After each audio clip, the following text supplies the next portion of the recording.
Hey everybody, welcome back to the Dice Tower. My name is Z Garcia. I'm Don Vassell. And I'm Camilla. Today we're taking a look at Fruitoplay. This is a card game, a trick-taking game, they call it. It's simultaneous play, so I'm not sure if I call that trick-taking, but whatever. Semantics aside, it's a game in which you are collecting cards and then combining some of the suits you took to see how high of a score you get. Let's go ahead and take a look at it. Let me show you some fruits on the table, and we'll be right back. The game's going to be played over 3 rounds, and at the end of those 3 rounds, whoever has the most victory points is going to be the winner. Every round, and we're starting here with a game with 4 players, so everybody has a hand dealt of 6 cards, with 4 players at 6. And then we are going to, from the shuffled deck, also deal out a column of 7 cards here. This is going to represent the 7 tricks that we are basically taking, and at the end of the entire hand, when these 7 are gone, then we are going to, from the fruits in front of us, we are going to multiply the one type of fruit we have the most of times the one type we have the least of, all right? And that's going to be your score for the round. These cards sometimes have double fruits. That counts as 2, like this one over here is 2 of these apples, whereas the 9 over here has a single one. And some of them even cancel fruits, like this little zombie fella right here is going to cancel a fig. So if I have this card and this card in front of me, they cancel out, all right? So how does the turn go? You have a handy-dandy player aid right here that comes in the box and explains the turn. So you place a card from this column onto the center. We are all going to choose a card simultaneously and put it face down. We'll reveal them and see who wins. Compare the cards. Whoever wins it is going to win all the cards that got played, all 4, and this one in the center here. And then all the players who did not win are going to draw a card from the deck and add it to their hands, okay? So let's go ahead and go through it, and then I'll show you that on the back of this it explains how to win a trick. So here we go. All the players look at their hand, and they all select one to play face down. You do not have to play this suit if you haven't. You can play whatever you want to. So I'm going to play this card right here. This player is going to play this card. This player will play this card. Whoop. And then this player will play this card. There we go. So now that we've all played one, we reveal them. So I'm going to scoot this over here. Like so. These are the 4 cards that got played. And then we will take a look at this side, which explains how to win it. So the first thing we're checking for is, did anybody play the suit that is the trump suit, basically, for this round? If so, whoever is closest to this number wins it. In this case, a single player did, so they win it. And they're going to take all of these cards and organize them in front of themselves. If multiple players did, like I said, you compare how close you are. And if numbers are equidistant from this number, then they cancel out. And we just check whoever would win next, okay? If no one played that suit, then we check who is closest to this number. In this case, that's a 9, this is a 9, that's closest, and they win all these cards then. And again, if things would cancel, let's say the closest is, this 10 to the 9, and then this player played an 8, then 8 to 9 is 1, 9 to 10 is 1, they would cancel, okay? But going back to our original example, we have a clear winner immediately. This player is going to win it.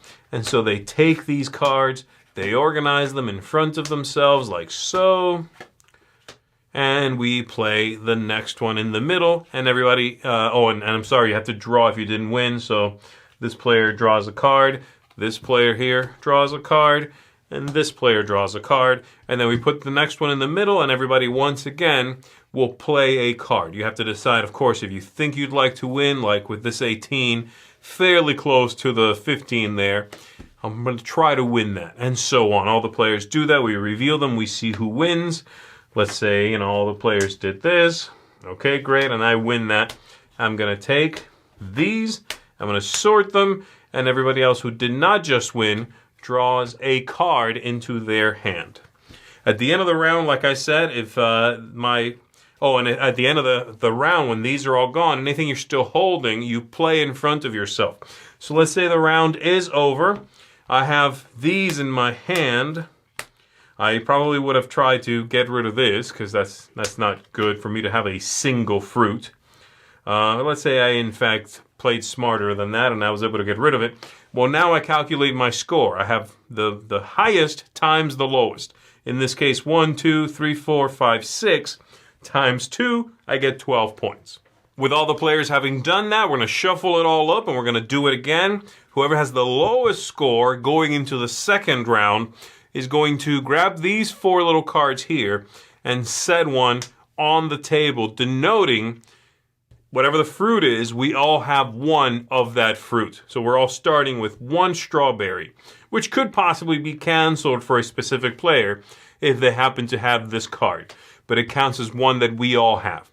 And then for the third and final round, same thing. Whoever has the lowest score is going to select one of these, but they'll set it with the double side facing up, meaning we all have 2 of whatever they choose. And you do this after you've seen your hand of cards so that you kind of know what you might want to manipulate. So there you go. Highest score at the end of those 3 rounds is the winner of the game. Look at that rotten fruit. I love the rotten fruit. The banana is my favorite. He is so gross and angry. I am amused. So if you don't know, this game is from Explorate. Their last game was Federation, which was one of the biggest, most complex Euros that came out last year. And then they were like, hard left into Fruitoplay. Fruitoplay is what's next. So there's really no correlation. I can't say, well, if you like Federation, you'll like this. No. Which I don't believe Dimitri was the designer of Federation. He's not the designer of this, though, right? No, it's just the same publisher. But it's the same publisher, yeah. Right. Okay. So this is... I have an interesting sort of like... I can't quite nail how lucky and random the game is. Because every time I play it, I change my tune on that. And to be fair, there is luck and randomness in it. You're playing simultaneous cards. You flip it. You kind of see what happens. So... Oh, I'm sorry. I thought you were done. But every time I play, even throughout one single session, I go from like, this is super random. It's fun. I'm having a good time, but this is mega random. And then like, I start to feel like I'm making interesting and smart play choices. Or somebody else is, probably this guy. And back again. And you know what I mean? So it's a complex relationship, I think. I was going to say, I feel like it's a really lucky game, but I'm having fun with it. But then somehow I always lose, and like really bad. Like I don't think I've been even like double my score, have been the winners. Like I'm really bad, and it's not even in the ballpark. So I'm like, oh, maybe it's not that lucky. Maybe I just don't get the strategy. I don't know. Where do you come down on that? So it's an interesting thing. So this game reminds me a lot of a very old game called Six Nimmt, or Take 5 Alive, or Take 5. There's like 10 different names. And that game was always the same kind of thing. People are like, oh, it's very strategic. And then one person would come in and be like, I'm going to play random, and I'll show you that it's random. And I'm never quite sure. Is it random or is it strategic? It feels strategic, but it also feels random. I don't know. I need it to be strategic when I win. But if I lose, I need it to be random. This has the same feel to it. It does. I haven't yet played this random. Like, I don't want to do that anyway. Play a game random, but I feel like you almost could. You almost could play a card and see what happens to your scores. That'd be interesting. But I think this one, even though I'm comparing it to Six Nimmt, has more strategy than that. There definitely is some obvious stuff. Clear your hand if you can. There's a couple things you do. Win some tricks, get a lot of cards, and then at that point you just get tons of cards. Get as many as you can. Right. Well, there's the idea of, and this is, again, a concept that's been seen in other games, but it's implemented interestingly here. This idea of your strongest suit, the number of that fruit, times your weakest suit that you have. You have to have it. So that means you can try to, especially late in the game, if you don't have a suit and you haven't started on it, don't start now. Like, just try not to get that one. Empty your hand of that color, whatever, because you're going to be playing your hand out. There's some strategy there. It's more like, you have to play a card every time. You can kind of make some pretty smart choices as to like, oh, it's a banana. If I play a banana, I'm playing on suit, I might win it. It's a decent chance. If I'm away from that number and off suit, it's very unlikely I'll take it. So there's some, almost push your luck trick taking there. But I do like that idea of collect a lot of one, and you want to have even suits basically, right? You don't want to have one with 12, but then like a single banana or whatever. That's terrible. But that's what's really interesting is about with the rotten fruit is you can also play that to your advantage. If you only have one apple, for example, maybe you try to get a rotten apple because that'll zero that out. So then you do have your higher multiplier. That's something like that. A different level so I know. Ask me how it works. That's why you keep losing. Well, my favorite strategy is it's hard to pull off, but to try to win nothing.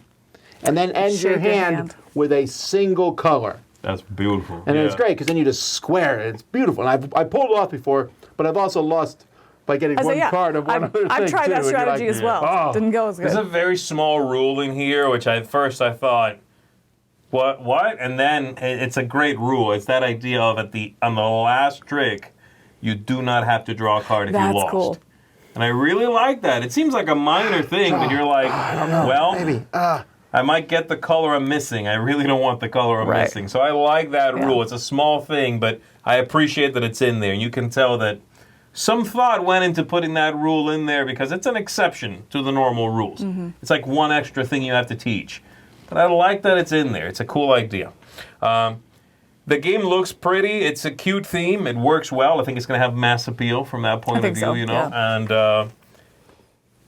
And at the end of the day, I think it doesn't matter, again, where you come down on that question. This idea of how strategic, how lucky, because just about anybody can play this and play at their level, even at the same table, and have a good time. And I like that. I can be playing very strategically, and I can have a 14-year-old just be like, woohoo, whatever, and it'll still it evens out. It works out.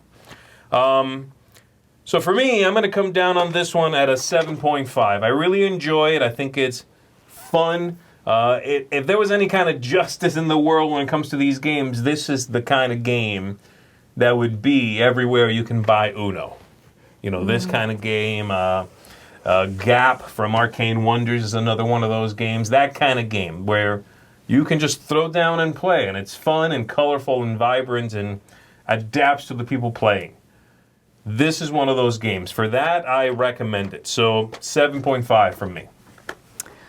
For me, I'm going to come down at a 7. And up front, this is not my kind of game. Mm-hmm. I don't like trick takers. I don't really care for cards only games. This felt like the exception to both of those to me. And I think it came down to two things. I like the simultaneous reveal a lot. I think that really has a good tension to it every turn. As you think you have a strategy and oh my gosh, I was 10 numbers off this and I still won the trick. I was trying to not win it. I think it builds to a really good tension. The other thing I really like is the river of cards, so you can see what all is coming out in the round. Mm-hmm. I think that leads to whether the decisions matter or not, I don't know, but it makes you think it does, and it's very engaging in the gameplay. Yeah. So I really like those two things, and for me, you said it should be right up there next to Uno. If I was in a friendly local game store or in a Target, whatever, and this was sitting up there next to the register, and I picked it up, oh, it's cute, it's interesting, I would not regret that purchase. Right. And that's an exception to me within this genre. And so for that, it's like, yeah, I definitely recommend it. I'd happily play it. Not my kind of game, but I'm still willing to play it, and probably bring it to the table and talk about a filler game. I mean, a 3-person game, if you all know how to play, you're looking at 15 minutes. Yeah. It's really quick, and that's refreshing as well, I think. So for me, it's a 7. I'm a big fan of the spread of games. It goes up to 6 players. Yes. And I'm okay with that. Mm-hmm. It's not really trick-taking, it's simultaneous selection. But I like that. I like the cleverness of the 2 people tie, they're both eliminated. That sort of thing always amuses me. And like I said, I like that mix between strategy and not. So that what this game does is, I played this with some pretty hefty trick-taking players. And they liked it. Because for them, it was a trick-taking filler. And then I've also played with people who are like, what are we playing? I don't know what game this is. And they also enjoyed it. And the same people can play in the same game. Yes. Which is neat. I'm a big trick-taking guy, so I like this a lot. So I'm giving it an 8. This is a solid, what should we do? We pull this out and play it. I would be scared to say it's a great game. But it's fun. which I'm happy with. Yeah, that's a good way to put it. I think this is a fun game and exactly the kind of thing I'll probably be pulling out at our own events. Right, because it's an easy one to play quickly. Yeah, you can play 20 minutes up to 6 people. This is going to see the table. And also, I mean, we have holiday season coming up. This is definitely one I would take for those family events. Yes. You know, turkey's in go. the oven. Let's play real quick. That is Fruitoplay. I'm not sure about the title, but it is what it is. Fruitoplay, everybody. That is going to get a seal of approval from us. Thank you very much for watching. My name is Z Garcia. I'm Tom Vassell. I'm Camilla. Play with your Fruito. What? No. Mm-mm.